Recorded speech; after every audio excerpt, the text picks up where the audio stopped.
Campus Jagaran യാത്രയിൽ പങ്കെടുക്കാത്തവർക്കെതിരെ കൂട്ട നടപടിയുമായി KSU.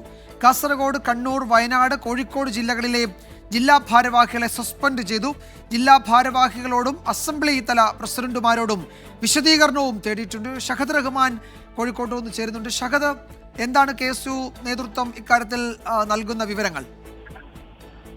വിജയകുമാർ, കഴിഞ്ഞ ദിവസമാണ് കാസർഗോഡ് നിന്നും ഇത് KSUവിന്റെ നേതൃത്വത്തിൽ ഈ ലഹരിക്കെതിരെ ഈ ക്യാമ്പസ് ജാഗരൺ യാത്ര ആരംഭിച്ചിട്ടുണ്ടായിരുന്നത്.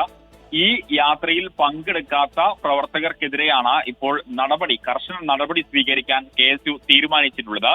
ജില്ലാ ഭാരവാഹികളോടും അസംബ്ലി പ്രസിഡന്റുമാരോടും ഇതുമായി ബന്ധപ്പെട്ട KSU സംസ്ഥാന നേതൃത്വം വിശദീകരണം തേടിയിട്ടുണ്ട്.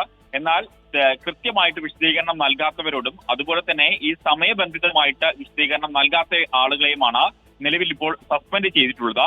KSU സംസ്ഥാന പ്രസിഡന്റ് അലേഷ്യസ് സേവ്യറിന്റെ നേതൃത്വത്തിലാണ് ഇത്തരമൊരു യാത്ര സംഘടിപ്പിച്ചിട്ടുണ്ടായിരുന്നത്. ജാഥ കടന്നുപോയ കാസർഗോഡ്, അതുപോലെ തന്നെ കണ്ണൂര്, വയനാട്, കോഴിക്കോട് ജില്ലകളിലെ ജില്ലാ ഭാരവാഹികൾക്കെതിരെയാണ് നടപടി. നമ്മൾ മനസ്സിലാക്കുന്നതനുസരിച്ച് കാസർഗോഡ്, കണ്ണൂര്, കോഴിക്കോട്, വയനാട് ജില്ലകളിൽ ഏകദേശം 20 ഓരോ ജില്ലയിലും 20-ലധികം ഇത്തരം പ്രവർത്തകർക്കെതിരെയാണ് ഇപ്പോൾ കർശന നടപടി സ്വീകരിച്ചിരിക്കുന്നത് എന്നുള്ളതാണ്. അപ്പോൾ ഈ വിശദീകരണം, അതായത് വിശദീകരണം നൽകിയിട്ടുള്ള ആളുകളുടെ കാര്യങ്ങളാണെങ്കിൽ അത് കാരണക്കാരനിക്കൽ നോട്ടീസ് നൽകി മറുപടി നൽകിയിട്ടുള്ള ഭാരവാഹികളുടെ വിശദീകരണം യാത്ര അവസാനിച്ച ശേഷം പരിശോധിക്കും എന്നുള്ളതാണ് ഇപ്പോൾ KSU ഇത്തരത്തിൽ ഈ സംസ്ഥാന നേതൃത്വം ഈ ഭാരവാഹികളെ അറിയിച്ചിട്ടുള്ളത് എന്നൊരു കാര്യമാണ് നിലവിൽ നമുക്ക് മനസ്സിലാക്കാൻ സാധിക്കുന്നത്. അതായത് ഈ യാത്രയോടുകൊണ്ട് ഉദ്ദേശിക്കുന്നത് പ്രധാനമായിട്ടും ഈ ക്യാമ്പസുകളിൽ വർദ്ധിച്ചു വരുന്ന ലഹരിക്ക് തടയിടുക എന്നുള്ള ഉദ്ദേശത്തോടു കൂടിയിട്ടാണ്. അതുകൊണ്ട് തന്നെ സംസ്ഥാനതല ഉദ്ഘാടനം കാസർഗോഡ് നിന്നുമായിരുന്നു ആരംഭിച്ചിട്ടുണ്ടായിരുന്നത്. മാർച്ച് 11-ാം തീയതിയായിരുന്നു ഈ യാത്ര ആരംഭിച്ചിട്ടുണ്ടായിരുന്നത്.